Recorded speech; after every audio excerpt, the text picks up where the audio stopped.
We're in Cordoba, Spain for a cold tomato soup that's not gazpacho, a giant tortilla that's not a wrapper, and the search for an elusive pastry. I'm Brent Peterson. Welcome to Destination Eat Drink, the travel channel for foodies. Today I'm in Cordoba in the southern Spanish region of Andalusia for a foodie tour of the city. Cordoba is the 11th largest city in Spain, but compact enough to be walkable. It's also easy to get here by train from Seville and Madrid. Recently, I did a video about my favorite restaurant and my favorite bar in Cordoba, and I'll mention them again in this video, but if you want more about Bodega Guzman and restaurant Soledad Plateros, check on the link in the show notes below.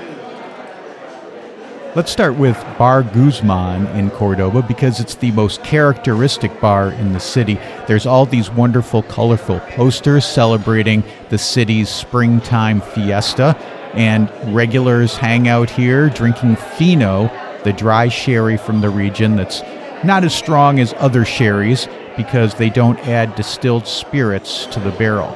Now, the reason I love Bar Guzman so much is because of the atmosphere. Locals coming and going, enjoying small plates of tapas and a small glass of fino. Everyone here is super friendly, and they certainly steered me in the right direction after I ordered a Fitty Fitty, this cocktail made of half dry sherry and half sweet sherry that I was told beforehand was the city drink in Cordoba, but I noticed no one else in Bar Guzman was drinking a Fitty Fitty, so I asked this table of guys what they were drinking, and that's when I got put on the Fino program.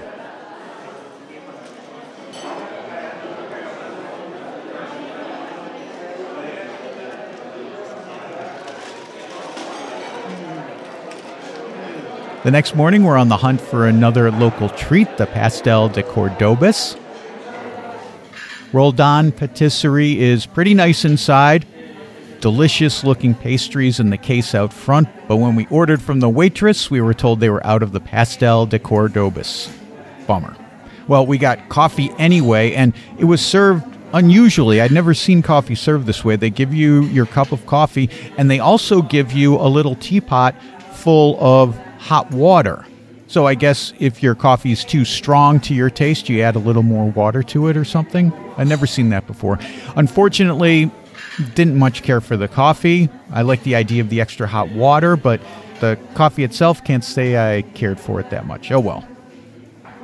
The Pastel de cordobés is 2 layers of puff pastry, traditionally filled with sweetened squash jam and topped with cinnamon and sugar. If that doesn't sound really tasty to you, well, you're going to have to trust me.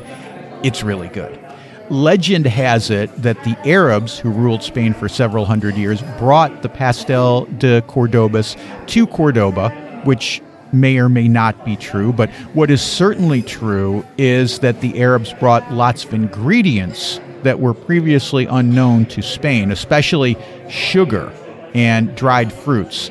And you definitely see that Islamic influence in restaurants all over Cordoba.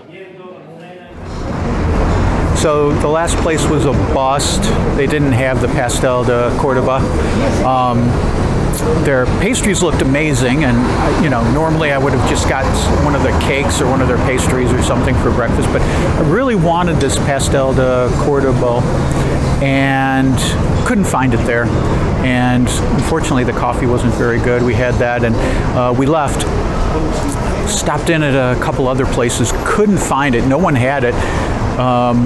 One lady pointed us to another cafe, but I didn't really understand the directions. I kind of did.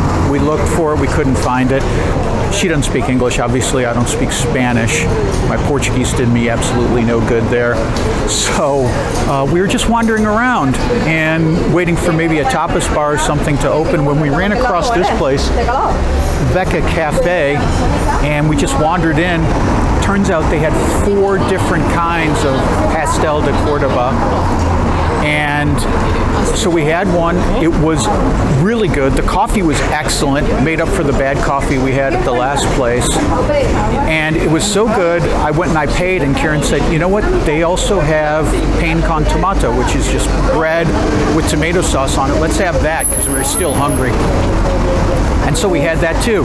Paid our bill, sat back down, ordered more food, and it was really good. And I'll tell you, this place, we just totally wandered into it on a whim, and it was fantastic. It's all locals in here. There's no tourists up here. And it was really, really good. So, I mean, Google gives it good ratings, but I don't see any tourist guides recommending this place, but I'm going to give it a really good recommendation. I really liked it. So if you come to Cordoba, check out the Vecca Cafe. It's basically, I don't know, 100 meters from the Roman temple over here. So if you're by the Roman temple, which is something you should see here in Cordoba, stop by the Vecca Cafe. It's definitely worth your time. One of my favorite places with Middle Eastern cuisine in Cordoba is Restaurant Damasco. The atmosphere is just delightful and the food is outstanding. Check out these cups for your tea. Aren't they just great? Now, I know rice isn't always something to get really excited about, but the rice at Damasco is incredibly flavorful and aromatic. They've got cloves and other herbs and spices. I had this amazing salad too. Again, salad, usually not something to get super excited about, but when you've got a salad that looks like this, I mean, so many delicious and different and colorful fresh fruits and veggies in the salad. So good. Now, I mentioned Bar Guzman before. That is in the Jewish quarter of Cordoba. And Cordoba is really famous for its Jewish quarter. There's today not really any Jewish community in Cordoba. They were all forced out during the Inquisition, but 1,000 years ago there was. And the Jewish people thrived here until, like I said, they were expelled and tortured and murdered by the Spanish Inquisition. But Cordoba does play up its connection to this past Jewish population with several Jewish-named restaurants and Jewish-sounding restaurants. The most authentic of the whole bunch is Casa Mazal, where they have a Sephardic and kosher menu with hummus, eggplant, sweet kosher wine, all that good stuff. And check out the menorah right behind me. In Spain, tortillas are typically made the size of a large birthday cake and then cut into slices, just like you would a birthday cake. They may or may not have onions or potatoes, depending on the place, depending on the region. And the tortilla at Bar Santos is good, but like at most places in Spain, it's been sitting around for a while as each slice is cut. In other words, they've got this giant cake-sized tortilla. They're not going to serve it all at once, so they just cut it up slice by slice as you order it. For me, I really like the individual sized tortillas that are made to order, like I had at Las Teresas in Seville. But Bar Santos, they got a good tortilla too. Okay, I saved my favorite restaurant in Cordoba for last. Restaurant Soledad Plateros is a real locals place. They have the famous cold tomato soup called Salmorejo. It's so famous in Cordoba that there's even a street named after the dish with a recipe right there on the wall. I mean, think about it. They've got a street named after the most famous dish in the city. I mean, there's not a deep dish style pizza boulevard in Chicago. There's not a poor boy parkway in New Orleans, but in Cordoba, there's a street named after Salmorejo. Now, Salmorejo is a cold soup made with tomatoes, bread, olive oil, and lots of raw garlic.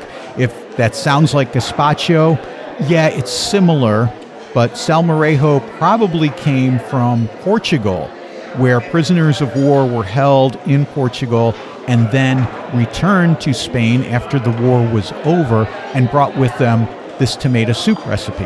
There's a very similar soup to this Salmorejo that's made in Portugal in the Alentejo region, which all makes sense together. But Salmorejo is now really its own thing in Cordoba.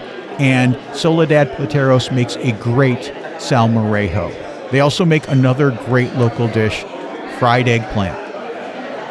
Little strips of eggplant are breaded and fried and served with a dark cane sugar syrup. So sweet, delicious, crunchy, salty. It's all perfect with a glass of Spanish wine. It is like my favorite snack in Cordoba. I like it even more than the tortilla. This is my favorite place to eat in Cordoba for great food, but also for the ambiance. We're here on a Sunday and families are all gathering at large tables, enjoying each other's company and enjoying a lot of food together. Definitely a place not to be missed.